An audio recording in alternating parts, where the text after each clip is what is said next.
Hello मेरे प्यारे दोस्तों, आज हम लोग इडुटेरिया का जो चल रहा था वॉल्यूम 2 का प्रैक्टिस सेट, उसी का आज हम लोग कंटिन्यू करते हुए सेट नंबर 7 देखेंगे। तो इससे पहले अगर चैनल पर पहली बार होंगे तो चैनल को सब्सक्राइब कर लीजिएगा, बेल आइकन को दबा लीजिएगा, क्योंकि यहीं पे बिहार दरोगा का जो है फुल डिस्कशन के साथ जो है आपको 100 प्रैक्टिस सेट का क्वेश्चन जो है कराया जा रहा है। ये 100 क्वेश्चन ही नहीं है, बल्कि इसमें आपको 50 क्वेश्चन जो है एक्स्ट्रा देखने को भी मिलता है। तो चलिए आज का पहला क्वेश्चन देखते हैं कि आज का पहला क्वेश्चन क्या है। आज का पहला क्वेश्चन कह रहा है कि जैमिनी उपनिषद किस वेद से संबंधित है। क्वेश्चन कह रहा है आज का पहला कि जैमिनी उपनिषद जो है वह किस वेद से संबंधित है। तो ये आपका हो जाएगा सामवेद। सामवेद में एक और देता है छंदो उपनिषद। क्या देता है? छंदो वो उपनिषद, वो भी आप याद रखिएगा कि सामवेद से ही संबंधित है। अगला है कि गौतमी बलश्री का संबंध किस अभिलेख से है। तो गौतमी बलश्री का अभिलेख जो है यह नासिक अभिलेख से है। किससे है? गौतमी बलश्री का संबंध जो है यह नासिक अभिलेख से है। एक देता है आपको हाथी गुफा अभिलेख, तो ये आप याद रखिएगा कि खारवेल से संबंधित है। किससे संबंधित है? खारवेल से संबंधित है आपका हाथी गुफा अभिलेख। तो इसमें ऑप्शन हो जाएगा हम लोग का डी नंबर। नेक्स्ट क्वेश्चन है थर्ड, कह रहा है कि R37 कब्रिस्तान जो है का प्रमाण कहाँ से प्राप्त हुआ। तो ये आपका हुआ है हड़प्पा से। और हड़प्पा की खोज किसने किया था? तो दयाराम साहनी। कौन किया था? दयाराम साहनी के द्वारा कब किया गया था? तो ये किया गया था 1921 ईस्वी में। नेक्स्ट है कि उत्तर वैदिक काल में हल को किस नाम से जाना जाता था। तो हल को जो है उत्तर वैदिक काल में सिर के नाम से जाना जाता था। और वहीं सीता जो है यह कृषि भूमि से संबंधित था। सीता जो था कृषि भूमि से था, और हल जो है को उत्तर वैदिक काल में जो है सिर के नाम से हम लोग जानते थे। नेक्स्ट क्वेश्चन है कि दिल्ली सल्तनत के किस शासक ने अपने दरबार में न्याय का घंटा लगवाया था। क्वेश्चन आप लोग ध्यान से पढ़िए। कह रहा है कि दिल्ली सल्तनत के किस शासक ने अपने दरबार में न्याय का घंटा लगवाया था। तो ये लगाया था आपको इल्तुतमिश जो है अपने दरबार में जो है न्याय का घंटा लगवाया था। 1857 की क्रांति से संबंधित पुस्तक द ग्रेट रिबेलियन के लेखक कौन है। तो ये आपका हो जाएगा अशोक मेहता। अशोक मेहता जो है 1857 के संबंधित एक पुस्तक लिखे थे जिसका नाम था द ग्रेट रिबेलियन, और उसके लेखक जो आपको थे अशोक मेहता थे। और एक देता है आपको सिर्फ 1857, पूछेगा कि 1857 पुस्तक के लेखक कौन है, तो वो आपका हो जाएगा एसएन सेन जो है 1857 पुस्तक के लेखक हैं। लेकिन यहाँ पूछ रहा है कि द ग्रेट रिबेलियन के लेखक कौन है, तो ये हो जाएगा अशोक मेहता। तो 6 का हो जाएगा हम लोग का आंसर बी। नेक्स्ट क्वेश्चन है कि अखिल भारतीय साम्यवादी दल की स्थापना कब की गई थी। तो ये आपको किया गया था 1925 ईस्वी में। अखिल भारतीय साम्यवादी दल की स्थापना किसके द्वारा किया गया? तो एम एन रॉय के द्वारा जो है आपको अखिल भारतीय साम्यवादी दल की स्थापना 1925 ईस्वी में किया गया था। और यहाँ दिया देखिए 1918, तो 1918 में आपको मजदूर संघ की स्थापना किसे किया गया था? किस क्या किया गया था? मजदूर संघ की स्थापना जो है आपका 1918 में किया गया। और 1920 जो आपको दिया है इसमें दिया है, इसमें होगा ऑल इंडिया यानी कि Bharat trade unit. All India Bharat trade unit जो है यह 1920 यूनियन जो है 1920 ईस्वी में स्थापना हुआ था। नेक्स्ट है कि 1837 ईस्वी में प्रांतीय चुनाव में कांग्रेस ने कुल कितने प्रांतों में पूर्ण बहुमत प्राप्त हुआ था। तो याद रखिएगा कि पूर्व कांग्रेस को 5 प्रांतों में बहुमत जो है प्राप्त हुआ था। नेक्स्ट क्वेश्चन है आपका क्या बोलते हैं 10 नंबर। 10 नंबर में क्वेश्चन में कह रहा है, 8 नंबर क्वेश्चन नहीं देखे हैं क्या? 8 नंबर देखते हैं। हाँ, 8 नंबर नहीं हुआ। 8 नंबर में कह रहा है कि 1905 ईस्वी में कांग्रेस अधिवेशन की अध्यक्षता किसने किया था। तो ये किया था आपका गोपाल कृष्ण गोखले, और ये आपको बनारस में हुआ था। कहाँ हुआ था? बनारस में हुआ था। 1905 ईस्वी की कांग्रेस की अध्यक्षता गोपाल कृष्ण गोखले के द्वारा। और इसमें 9 के हो जाएगा हम लोग का सी नंबर। नेक्स्ट 10 नंबर देख रहे हैं। इसमें बोल रहा है कि लॉर्ड बेल्जली के द्वारा नहीं किया गया था। इनमें से जो 4 ऑप्शन हम लोग को दिया उसमें से पूछ रहा है कि लॉर्ड बेल्जली के द्वारा कौन सा कार्य जो है नहीं किया गया था। तो पहले हम आपको बता दें कि लॉर्ड बेल्जली का जो कार्य था वो था आपको 1798 से लेकर या आपको 1805 ईस्वी के बीच जो था लॉर्ड बेल्जली का कार्य था। तो इसमें कह रहा है कि कार्य नहीं है, तो पेशवा के साथ बेसिन की संधि जो हुआ था ये लॉर्ड बेल्जली के शासनकाल में ही हुआ था, बिल्कुल सही है। और फोर्ट विलियम कॉलेज की स्थापना कलकत्ता में जो है लॉर्ड बेल्जली के शासनकाल में ही हुआ था। और इधर जो आपका ऑप्शन दिया है सी, इधर दिया है कि सहायक संधि का नीति को भी अपनाया गया था, कब? लॉर्ड बेल्जली के शासनकाल में। तो इनमें से कोई नहीं होगा, आंसर क्या होगा? यानी कि सब जो है लॉर्ड बेल्जली के शासनकाल में ही हुआ था। अब पेशवा के संधि जो है यहाँ आप बता देते हैं आपको कि पेशवा के संधि जो यहाँ पे दिया है, ये यदि पेशवा के साथ बेसिन की संधि जो दिया है ये आपको 1802 ईस्वी में हुआ था। कब हुआ था? 1802 ईस्वी को हुआ था। चलिए 11 नंबर क्वेश्चन देखते हैं। इसमें कह रहा है कि गंडमक की संधि के साथ किस युद्ध की समाप्ति हुई थी? तो ये आपको हुआ था तृतीय अंगाल अफगान युद्ध जो हुआ था ये कब हुआ था? 1878 और 80 के बीच हुआ था, लॉर्ड लिटन के शासनकाल में। किसके शासनकाल में? लॉर्ड लिटन के शासनकाल में हुआ था। और द्वितीय अंगाल अफगान युद्ध और ये गंडमक संधि के तहत जो है द्वितीय अंगाल अफगान युद्ध जो है समाप्त हुआ था। नेक्स्ट क्वेश्चन कह रहा है कि बिहार में लोटा विद्रोह किस स्थान पर हुआ था? तो बिहार में लोटा विद्रोह जो है आप याद रखिएगा कि ये हुआ था 1856 में। कब हुआ था? 1856 में हुआ था और यह मुजफ्फरपुर में हुआ था। तो लोटा विद्रोह क्या था? तो लोटा विद्रोह था कि जब आदमी जेल में जाता था तो पहले पीतल का लोटा दिया जाता था, लेकिन पीतल के लोटा के स्थान पर अब मिट्टी के जो लोटा जो है दिया जाने लगा, जिसकी वजह से वहाँ लोटा विद्रोह हुआ था। अगला है नेक्स्ट क्वेश्चन हम लोग का बोल रहा है कि नेहरू रिपोर्ट तैयार करने वाली कमेटी के सदस्यों में निम्न में से कौन से शामिल नहीं थे? तो उसमें याद रखिएगा कि एनी बेसेंट नहीं थे। 1928 ईस्वी में ये मोतीलाल नेहरू जो थे उन्हीं की अध्यक्षता में यह क्या बोलते हैं नेहरू रिपोर्ट की कमेटी बनी थी, जिसमें जवाहरलाल नेहरू, सुभाष चंद्र बोस और अली इमाम जो थे सदस्य थे, लेकिन एनी बेसेंट जो है आपका सदस्य में शामिल नहीं थे। नेक्स्ट क्वेश्चन है कि निम्नलिखित में से किस आधुनिक भारत का प्रथम राष्ट्रवादी कवि माना जाता है? तो ये माना जाता है आपको विवियन डेरोजियो को जो है आधुनिक भारत का प्रथम राष्ट्रवादी कवि जो है माना जाता है।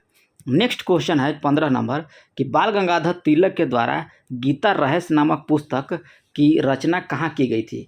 तो यह पूछ रहा है कि जगह, तो आपका हो जाएगा मांडेल में किया गया था। नेक्स्ट है कि निम्न से कौन सी नदी जो एस्चुरी नहीं बनाती है? तो आपको महानदी जो है आपको एस्चुरी नहीं बनाती है, बल्कि महानदी जो है आपको डेल्टा बनाती है। अब बता देते हैं कि एस्चुरी और डेल्टा में क्या अंतर होता है। एस्चुरी नदी उसको कहते हैं जहाँ क्या बोलते हैं वो बंगाल की खाड़ी में जो नदी नहीं गिरेगी वो बनाएगी एस्चुरी, और जो एस्चुरी बनाएगी और जो नदी बंगाल की खाड़ी में गिरती है वो समझिए कि डेल्टा बनाती है। तो यह पूछ रहा है कि एस्चुरी नहीं बनाती है, तो नर्मदा, मांडवी और तप्ती नदी जो है ये बंगाल की खाड़ी में नहीं गिरती है, इसलिए ये जो है एस्चुरी बनाती है। और महानदी जो है बंगाल की खाड़ी में गिरती है, इसलिए यह डेल्टा बनाती है। तो ऑप्शन हो जाएगा हम लोग का डी नंबर। नेक्स्ट क्वेश्चन है, इसमें कह रहा है 17 नंबर कि अध्यारोपित नदी का उदाहरण कौन सा है? तो अध्यारोपित नदी का उदाहरण आपका हो जाएगा चंबल। और नदी अध्यारोपित में कौन कौन होते हैं? तो एक होता है दामोदर। कौन होता है? दामोदर होता है। और फिर उसके बाद सोन भी होता है आपको अध्यारोपित नदी। और एक है स्वर्ण रेखा, जितना याद हो रहा है हम उतना बता दे रहे हैं, ठीक ना। स्वर्ण रेखा है। और आपको देता है एक बानस, बनास होता है कि बानास होता है, यही बानस नदी हो गया। और फिर गोदावरी भी है, गोदावरी है। और एक कृष्णा है, नर्मदा और तप्ती, ये सब नदियां जो हैं अध्यारोपित नदी बनाती हैं। तो इसका ऑप्शन हो जाएगा हम लोग का ए नंबर। नेक्स्ट है कि कौन सा झील जो लैगून नहीं है? तो लैगून झील पूछ रहा है, तो पेरियार जो है आपका लैगून झील नहीं है, बल्कि पेरियार जो है आपका यह कृत्रिम झील है। कौन सा है? कृत्रिम झील है। नेक्स्ट है कि भारत में ग्रीष्मकालीन मानसून की प्रवाह की सामान्य दिशा है। तो सामान्य दिशा इसमें हो जाएगा दक्षिण पश्चिम से उत्तर पूर्व की ओर जो है भारत में ग्रीष्मकालीन मानसून की प्रवाह की दिशा है। 20 नंबर क्वेश्चन कह रहा है कि निम्नलिखित में से किस ग्रह का घनत्व जो है सर्वाधिक है? तो इसमें पूछ रहा है घनत्व।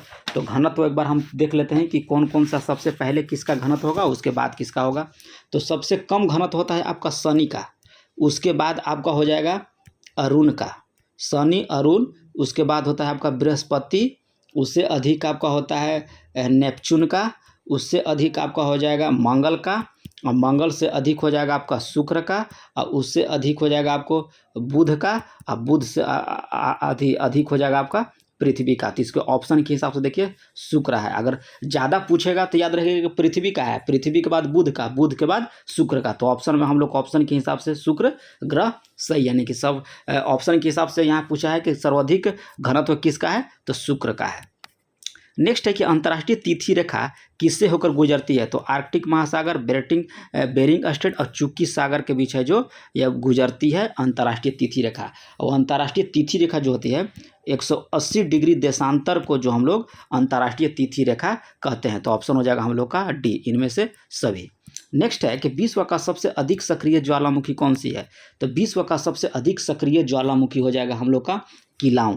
किलाउ जो है विश्व का सर्वाधिक ज्वालामुखी है। एटना और स्ट्रम्बोली ये इटली की ज्वालामुखी है। कहाँ की है, इटली में है एटना और स्ट्रम्बोली। और कोलिमा जो है यह मैक्सिको में है। कहाँ है, मैक्सिको में यह ज्वालामुखी है, सक्रिय ज्वालामुखी। याद रखिएगा कि तीनों यहाँ चारों ऑप्शन सक्रिय है, लेकिन इसमें से सबसे अधिक पूछा है तो सबसे अधिक हो जाएगा आपको किलाउ। और एटना स्ट्रम्बोली कहाँ है, इटली में है, और कोलिमा जो है आपका मैक्सिको में स्थित है। नेक्स्ट है कि निम्नलिखित में से किस महाद्वीप को the land of golden fleece के नाम से जाना जाता है, तो ये आपको ऑस्ट्रेलिया को जाना जाता है।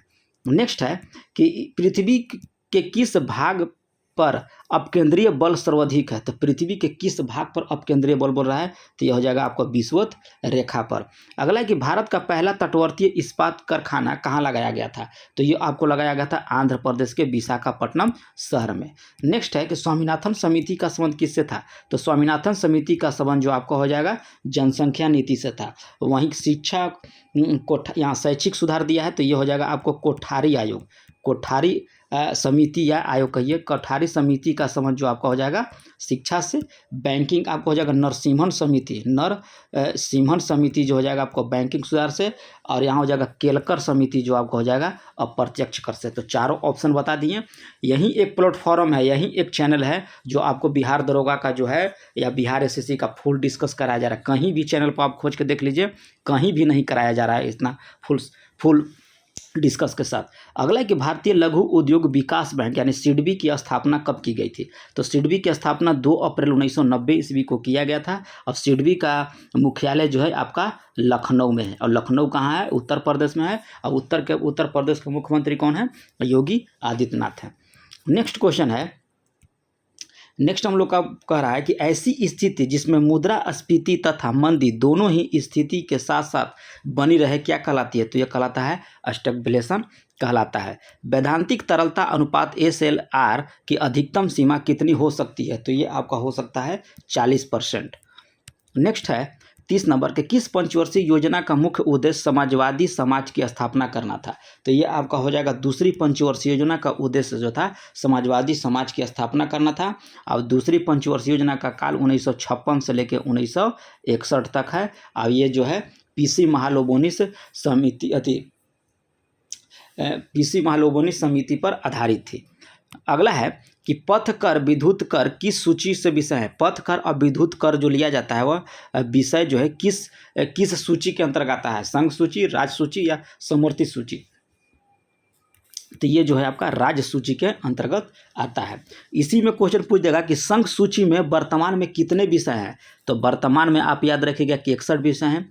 समवर्ती सूची में वर्तमान में कितने विषय हैं, तो ये आपका हो जाएगा 52 विषय। और संघ सूची में आपका हो जाएगा कि 100 विषय हैं।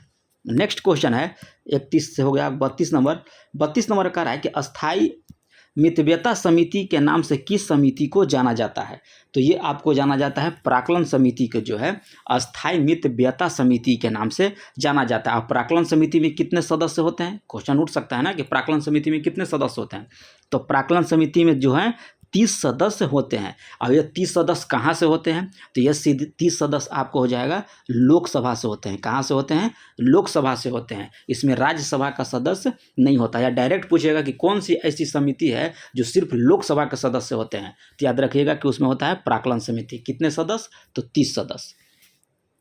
अगला है कि संविधान सभा का राष्ट्रीय गीत को कब स्वीकार किया गया था। तो ये स्वीकार किया गया था आपको 24 जनवरी 1950 को जो है राष्ट्रीय गीत को स्वीकृति किया गया था संविधान सभा के द्वारा। राष्ट्रगान भी जो है आपका राष्ट्रगान भी जो याद रखिएगा कि 24 जनवरी 1950 को ही क्या बोलते हैं संविधान सभा के द्वारा स्वीकृति प्रदान की गई थी। नेक्स्ट इसमें कह रहा है कि उद्देशिका का विचार किस देश के संविधान से लिया गया है। तो ये आपको अमेरिका के संविधान से लिया गया है उद्देशिका का विचार। नेक्स्ट है 35 नंबर कि राष्ट्रपति पर महाभियोग की प्रक्रिया जो है के संबंध में निम्न में से कौन सा कथन सही नहीं है। तो इसमें दिया है कि यह संसद का एक अर्ध न्यायिक प्रक्रिया है, बिल्कुल सही कह रहा है। राष्ट्रपति को कम से कम 6 सप्ताह पूर्व सूचना देना चाहिए, नहीं, यही क्वेश्चन आपका ऑप्शन जो है गलत है। ये 14 दिन पूर्व देना चाहिए, 6 सप्ताह नहीं। बाकी ऑप्शन जो आपका सारा सही है। तो हम लोग का ऑप्शन 35 का हो जाएगा बी नंबर। नेक्स्ट है 36 नंबर कि जिला स्तरीय निकाय को लोकतांत्रिक विकेंद्रीकरण में महत्वपूर्ण स्थान देने का सुझाव किस समिति ने दिया था। तो ये आपको दिया था जीवी के राय समिति ने दिया था। कब दिया था। तो ये 1985 ईस्वी में दिया था।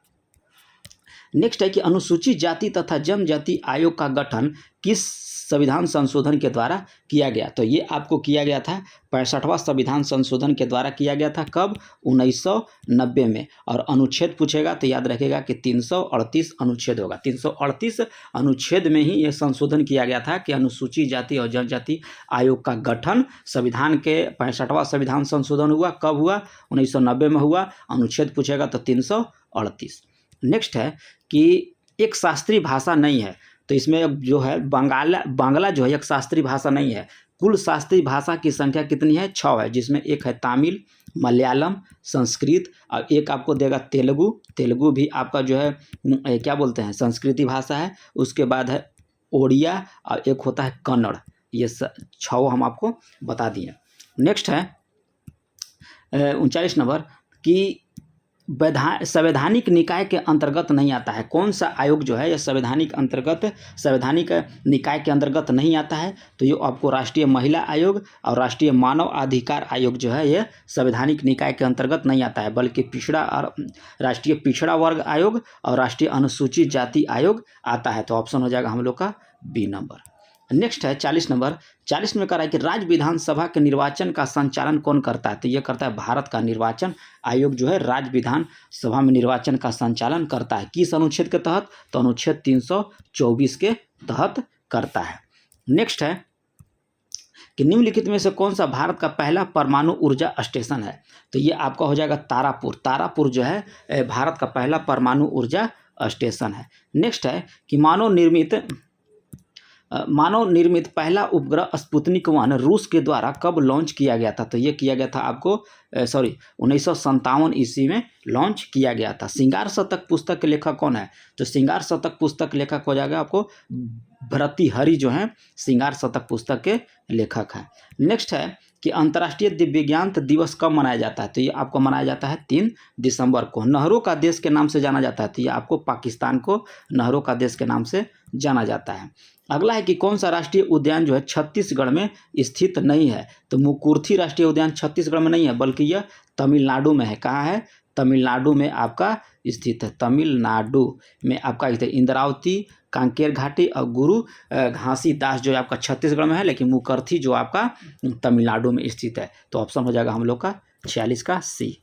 नेक्स्ट है कि जैव निम्नीकृति प्रदूषण का उदाहरण नहीं है। तो प्लास्टिक जो है आपका जैव निम्नीकरण प्रदूषण का उदाहरण नहीं है। वायु प्रदूषण रोकथाम एवं नियंत्रण अधिनियम किस वर्ष पारित किया गया था। तो ये आपको पारित किया गया था 1981 में।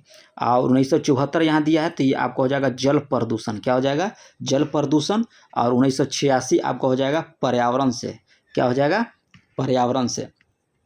अब इसी में देगा वन जीव संरक्षण। तो वन जीव संरक्षण आपको हुआ था 1972 में। तो इसका ऑप्शन हो जाएगा हम लोग का सी नंबर। नेक्स्ट है कि भूतापीय ऊर्जा से संबंधित क्षेत्र पूगा घाटी कहाँ स्थित है। तो पूगा घाटी जो आप याद रखिएगा कि यह है आपका लद्दाख में। कहाँ है। लद्दाख में। और हिमाचल प्रदेश में है मणिकर्ता। मणिकर्ता जो है आपका हिमाचल प्रदेश में है। मणिकर्ता जो है आपका हिमाचल प्रदेश में। अगला है कि सोनार 64 किस फसल की प्रमुख किस्म है? तो ये आपका हो जाएगा गेहूं की। नेक्स्ट है कि जब दो अस्थियां आपस में एक दूसरे से जुड़ी होती हैं तो उसे क्या कहते हैं? तो उसे हम लोग स्नायु कहते हैं। क्या कहते हैं? स्नायु कहते हैं। 52 नंबर क्वेश्चन है कि निम्नलिखित में से कौन सा उत्सर्जी लक्षण है, उपार्जित लक्षण है, सॉरी उपार्जित लक्षण पूछ रहा है, तो आपको हो जाएगा शरीर का वजन जो है आपका उपार्जित लक्षण है। इंसुलिन हार्मोन में पॉलीपेप्टाइड श्रृंखलाएं किस बंध के द्वारा जुड़ी होती हैं? तो ये आपको बड़ जुड़ी होते हैं डाइसल्फाइड बंध के द्वारा जुड़ी होती है। नेक्स्ट है 54 नंबर कि फसलों पर डीडीटी छिड़काव से क्या प्रदूषित होता है? तो वायु, मृदा और जल जो है प्रदूषित होता है। अगला कह रहा है कि कौन सा सुमेलित नहीं है? तो इसमें कह रहा है कि सोलोमेनेला जो है यह कुष्ठ का है। ये गलत है, कुष्ठ का नहीं है। सोलोमेनेला होता है शायद टाइफाइड का होता है। और प्लाज्मोडियम मलेरिया के द्वारा, बेसिलस पेस्टिस प्लेग और विब्रियो कोलेरा जो है हैजा का है। तो इसमें ऑप्शन हो जाएगा हम लोग का ए नंबर। नेक्स्ट है कि अंडा देने वाली स्तनधारी है। तो एकिडना जो होती है ये अंडा देने वाली स्तनधारी होती है। तो 56 का हो जाएगा हम लोग का ए। नेक्स्ट है कि मानव शरीर में पाचन का अधिकांश भाग किस अंग में संपन्न होता है? तो ये आपका होता है छोटी आंत में संपन्न होता है। अगला है कि किस प्रकार के कोशिका विभाजन में गुणसूत्र के बीच अनुवांशिकी पदार्थ का आदान प्रदान होता है? तो ये आपका होता है अर्धसूत्री में। एक अवतल लेंस के सामने रखा वस्तु का प्रतिबिंब होगा। तो अवतल लेंस के सामने रखा वस्तु का प्रतिबिंब जो बनता है वो हमेशा सीधा बनता है। अगला है कि रॉकेट किस सिद्धांत पर कार्य करता है? तो रॉकेट जो है संवेग संरक्षण के सिद्धांत पर कार्य करता है। ये ऑप्शन हो जाएगा डी। इसमें संवेग संरक्षण नहीं दिया है, तो याद रखिएगा कि रॉकेट जो है यह संवेग संरक्षण के सिद्धांत पर दिया है और यह न्यूटन का थर्ड लॉ पर पालन करता है। न्यूटन का थर्ड लॉ पर यह वर्क करता है। अगला है कि वोल्टीय सेल में विद्युत अपघट्य के रूप में किसको उपयोग किया जाता है? तो ये आपको किया जाता है सल्फ्यूरिक अम्ल का, और सल्फ्यूरिक अम्ल का H2SO4 बोलते हैं। रासायनिक सूत्र जो हो जाएगा आपको H2SO4। नेक्स्ट है कि सबसे ज़्यादा श्यानता होती है। तो शहद की सबसे ज़्यादा श्यानता होती है। 63 नंबर क्वेश्चन बोल रहा है कि आधुनिक आवर्त सारणी में 5वें आवर्त में कुल तत्वों की संख्या कितनी है? तो हम पूरा आवर्त बता दे रहे हैं। पहला आवर्त कहेगा तो 2, दूसरा कहेगा तो 8, तीसरा बोलेगा तो भी 8, चौथा बोलेगा तो 18, पांचवा बोलेगा तो 18 और सातवां साथ अपूर्ण होता है। तो इसमें क्या पूछ रहा है? पांचवा पूछ रहा है। तो पांचवा कितना होगा? 18। तो ऑप्शन हो जाएगा हम लोग का सी नंबर। नेक्स्ट है कि कौन सा ठोस, द्रव और गैस तीनों रूप में पाया जाता है?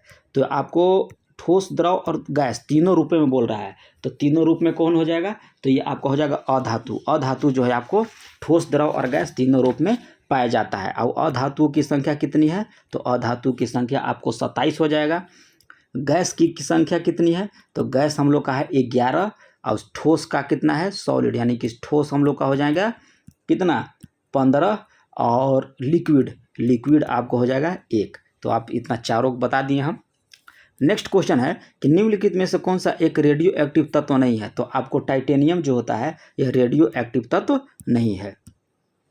यूरिया का रासायनिक सूत्र क्या होता है? तो यूरिया का रासायनिक सूत्र होता है NH2CONH2। तो देखिए इसमें कितना है? नाइट्रोजन है, 2 नाइट्रोजन है, यहाँ 2 नाइट्रोजन है। हाइड्रोजन कितना है? 2 यहाँ और 2 यहाँ, तो 4 हाइड्रोजन हो गया। और CO यानी कि ऑप्शन हो जाएगा हम लोग का डी नंबर। नेक्स्ट है कि नायलॉन बनाई जाती है। तो नायलॉन आपको बनाया जाता है पॉलीएमाइड से। किससे बनाया जाता है? पॉलीएमाइड से आपको नायलॉन बनाया जाता है। नेक्स्ट है कि ध्वनि तरंग के संबंध में कौन सा गलत है? तो ध्वनि की चाल जो है निर्वात में 3 × 10⁸ मीटर पर सेकंड होती है, यही गलत है, बल्कि 332 मीटर पर सेकंड होती है। नेक्स्ट है कि एक विद्युत जनित्र का रूपांतरित करता है। तो विद्युत जनित्र यानी कि जनरेटर जो है वह यांत्रिक ऊर्जा को विद्युत ऊर्जा में बदल देता है। नेक्स्ट है कि एक मूल मात्रक नहीं है। तो मूल मात्रक की संख्या शायद 7 गो होती है, इसे देख लीजिएगा। इसमें ओम जो है मूल मात्रक नहीं है। अगला है 71 नंबर क्वेश्चन बोल रहा है कि केंद्रीय बजट 2023-24 के अनुसार प्राथमिक घाटा का अनुमान लगाया गया है। तो कितना हो जाएगा? तो ये हो जाएगा आपको 75, 68, 45 करोड़ रुपया जो है आपको प्राथमिक घाटा का अनुमान है केंद्रीय बजट 2023-24 के अनुसार। अगला है कि उच्च गुणवत्ता वाली बागवानी फसल उत्पादन के लिए किस कार्यक्रम की शुरुआत की घोषणा केंद्रीय बजट 2023-24 में की गई? तो ये आपको किया गया है आत्मनिर्भर बागवानी स्वच्छ पौधा कार्यक्रम। आर्थिक समीक्षा 2022-23 के अनुसार जो है विश्व में दुग्ध उत्पादन में भारत का स्थान कहाँ है? तो आपको हो जाएगा 22-23 में है आपका पहला स्थान। नेक्स्ट क्वेश्चन कह रहा है 74 नंबर कि आर्थिक समीक्षा 2022-23 के अनुसार दिसंबर 2022 के अंत में तक भारत की विदेशी मुद्रा भंडार कितने बिलियन अमेरिकी डॉलर रहा है? तो ये आपको हो जाएगा 562.7 मिलियन अमेरिकी डॉलर जो है आपका रहा है विदेशी मुद्रा भंडार। अगला है कि फरवरी 2023 में G20 energy transition working group की प्रथम बैठक का आयोजन कहाँ किया गया? तो ये आपको किया गया है बेंगलुरु में। कहाँ किया गया है? बेंगलुरु में किया गया। केंद्रीय मंत्रालय 2022 में युवा 2.0 योजना का शुभारंभ किया गया। तो ये आपको किया गया है शिक्षा मंत्रालय के द्वारा किया गया है। 77 नंबर है कि भारत सरकार के द्वारा किस तिथि को राष्ट्रीय स्टार्टअप दिवस मनाने की घोषणा की गई? तो ये आपको 16 जनवरी को मनाया गया है। और ये 14 अगस्त को विभाजन विभीषिका दिवस मनाया जाता है। 14 अगस्त को मनाया जाता है विभाजन विभीषिका दिवस, और 23 जनवरी को मनाया जाता है पराक्रम दिवस। 23 जनवरी को पराक्रम दिवस और 14 अगस्त के विभाजन विभीषिका दिवस, और स्टार्टअप राष्ट्रीय स्टार्टअप दिवस जो है आपको 16 जनवरी को मनाया जाता है। अगला है कि ऑपरेशन रेलवे सुरक्षा बल द्वारा जारी किया गया कौन सा ऑपरेशन? तो ऑपरेशन नार्को, ऑपरेशन हाइट और ऑपरेशन उपलब्ध जो है, ये तीनों ऑपरेशन जो है ये आपको ये रेलवे सुरक्षा बल के द्वारा किया गया। तो इनमें से हो जाएगा आपका आंसर सभी। नेक्स्ट है कि 17वां भारतीय वन स्थिति रिपोर्ट 2021 के अनुसार सर्वाधिक मैंग्रोव वन वृद्धि करने वाला राज्य या केंद्र शासित प्रदेश कौन सा है? तो ये आपका हो जाएगा उड़ीसा। नेक्स्ट है कि निम्नलिखित में से किस समुद्री तट को 2022 में ब्लू फ्लैग लिस्ट में शामिल किया गया है? तो 2022 में आपको हो जाएगा कदमतक समुद्र तट। ऐसे तो कोवलम समुद्र तट, कोविडन समुद्र तट को भी किया गया, लेकिन यह 2021 में है, लेकिन यहाँ पूछ रहा है 2022 का। तो 2022 का हो जाएगा कदमत समुद्र तट। अगला है कि किस नियम के अनुसार पूरे देश में 1 जुलाई 2022 से एकल उपयोग वाली प्लास्टिक वस्तुओं का निर्माण, आयात और बिक्री पर उपयोग पर पूर्णतः प्रतिबंध लगा दिया गया है? तो ये आपको लगा दिया गया है प्लास्टिक अपशिष्ट प्रबंधन अधिनियम 2021 के अनुसार। अगला क्वेश्चन है कि COP 27 सम्मेलन का आयोजन कहाँ किया गया? तो COP 27 का आयोजन जो है आपका मिस्र में किया गया है। नेक्स्ट है कि भारत के प्रमुख पदाधिकारी को सम्मिलित कीजिए, यानी कि कैबिनेट सचिव कौन है? राजीव गाबा, ठीक है।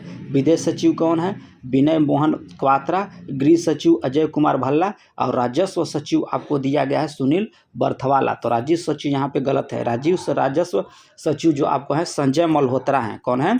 संजय मल्होत्रा आपका है। तो ऑप्शन हो जाएगा हम लोग का डी नंबर। नेक्स्ट है कि विश्व आर्थिक स्वतंत्रता सूचकांक 2022 में भारत का स्थान कौन सा है? तो ये आपका हो जाएगा विश्व आर्थिक स्वतंत्रता सूचकांक में 131वां स्थान प्राप्त है। अगला है कि राष्ट्रीय बहुआयामी गरीबी सूचकांक 2021 के अनुसार बिहार के कितने प्रतिशत आबादी जो है बहुआयामी रूप से गरीब है?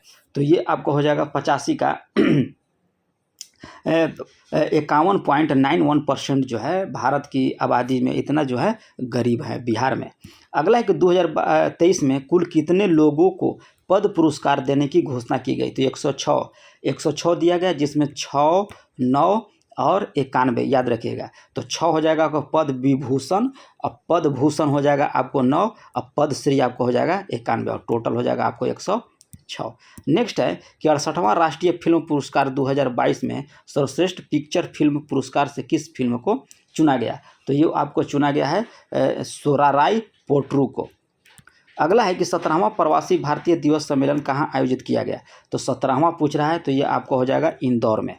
नवंबर 2022 में आयोजित 41वां भारत अंतर्राष्ट्रीय व्यापार मेले का आयोजन कहाँ किया गया? तो ये आपको किया गया है नई दिल्ली में। कहाँ किया गया है? नई दिल्ली में। नेक्स्ट है 90 नंबर, इसमें कह रहा है कि मुख्यमंत्री शिक्षा पुरस्कार योजना किस राज्य की एक प्रमुख योजना है? तो ये आपको हो जाएगा उड़ीसा की एक प्रमुख योजना है। इंडिया स्टोरी पुस्तक के लेखक कौन है? तो ये आपको हो जाएगा बिमल जलान, जो है आपको द इंडिया स्टोरी के लेखक हैं।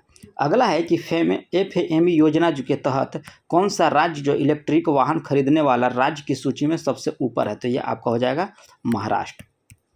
93 नंबर क्वेश्चन है कि निम्नलिखित में से किस कंपनी ने संयुक्त रूप से भारत का पहला हाइड्रोजन आंतरिक दहन इंजन प्रायोगिक समाधान लॉन्च किया? तो ये आपको लिया है रिलायंस इंडस्ट्रीज और अशोक लीलैंड के द्वारा। अगला है कि दुनिया का पहला 3D प्रिंटेड रॉकेट ट्रेन 1 किसके द्वारा लॉन्च किया गया? तो ये आपको लॉन्च किया गया है रिलेटिविटी स्पेस के द्वारा, जो है 3D प्रिंटेड रॉकेट जो है लॉन्च किया गया। हाल ही में प्रधानमंत्री नरेंद्र मोदी ने किस राज्य में शिमोगा हवाई अड्डे का उद्घाटन किया गया? तो ये आपको कर्नाटक में उद्घाटन किए हैं। अगला है, इसमें दिया है कि 300 ग्राम चीनी के घोल में इसमें दिया है कि 40% चीनी है, और कह रहा है कि कितना ग्राम चीनी और मिलाया जाए कि घोल में चीनी की मात्रा जो है आपका 50% हो जाए। तो इस टाइप का मैथ रहेगा तो आप सीधे निकाल दीजिएगा कि 300 का 40%, तो 300 का 40% हो जाएगा आपको 120। 120 कितना है? तो 120 ग्राम आपका हो जाएगा चीनी। अब इसमें कह रहा है कि कितना ग्राम चीनी और मिला लें, तो पूरा देखिए कि 120 हुआ, 120 प्लस x, अब 120 प्लस x हो गया, और 300 में भी मिलाएंगे, इसमें भी कुछ मिलाएंगे, और टोटल कितना कह रहा है? 50%। यहाँ 50 बटे में हो जाएगा 100, तो यहाँ हो जाएगा 1/2, अब इधर हो जाएगा 2, यानी कि हो जाएगा यहाँ 240 प्लस 2x, और यहाँ हो जाएगा 300 प्लस x। x यहाँ चलाएगा तो बचेगा x, और 240 में 300 में से 240 घटा देंगे तो यहाँ बचेगा x बराबर 60, यानी कि 60 ग्राम जो है हम लोग को और चीनी मिलाना पड़ेगा। नेक्स्ट इसमें कह रहा है कि देखिए, इसमें कह रहा है कि 2a² minus a plus 1/a² plus a plus 1 और बराबर 2/3 दिया है, और मान पूछा है a प्लस 1/a का, तो इसमें तिरछी गुना कर दीजिए तो हो जाएगा 3a² माइनस 3a प्लस 3, अब इधर हो जाएगा आपको 2a² प्लस 2a प्लस हो जाएगा यहाँ 2, यहाँ दिया है 2a², यहाँ दिया है 3a², तो यहाँ बच जाएगा आपको a², और यहाँ माइनस 3a है, और यहाँ 2 प्लस 2 है, तो इधर आ जाएगा तो हो जाएगा माइनस 5a, क्या हो जाएगा यहाँ आपका हो जाएगा माइनस 5a, अब यहाँ आपको हो जाएगा 3 है, और यहाँ 2 है, इधर घटा देंगे तो बच जाएगा यहाँ a, और यहाँ a से भाग दीजिएगा, a से सब में भाग दीजिएगा तो आपको बच जाएगा कितना 5, तो यही आपका हो जाएगा आंसर। थोड़ा सा दिक्कत होता है, नहीं तो सारा मैथ इसमें से बना सकते हैं, यहाँ थोड़ा सा दिक्कत हो जाता है, मोबाइल पे थोड़ा सा प्रॉब्लम होता है। यहाँ दिया है कि 30, 19, 30, 48 और 75 के आगे स्थान को आप मिलाइए, तो आप बता दे रहे हैं 113 होगा, आप ऐसे बढ़ा चढ़ा कर देखिएगा बन जाएगा। अब इसमें दिया है आपका 30%, ये भी आप बना लीजिएगा, हल्का क्वेश्चन इसका ऑप्शन हम बताते हैं ए होगा। अब ये भी आपका जो है सरल क्वेश्चन है, ये भी आप आंसर बता देते हैं, आपका हो जाएगा C नंबर। तो ये रहा 100 क्वेश्चन का एक एडुटेरिया वॉल्यूम 2 का सेट नंबर 7। तो कितना नंबर आया वो भी आप कमेंट में लिखिएगा, और चैनल को पहली बार विजिट कर रहे होंगे तो चैनल को सब्सक्राइब कर लीजिएगा, बेल आइकन को दबा लीजिएगा, क्योंकि यही वो चैनल है जो यहाँ फुल डिस्कशन के साथ जो है आपका दरोगा का सेट कराया जा रहा है। तो मिलते हैं नेक्स्ट वीडियो में, तब तक के लिए आप धन्यवाद।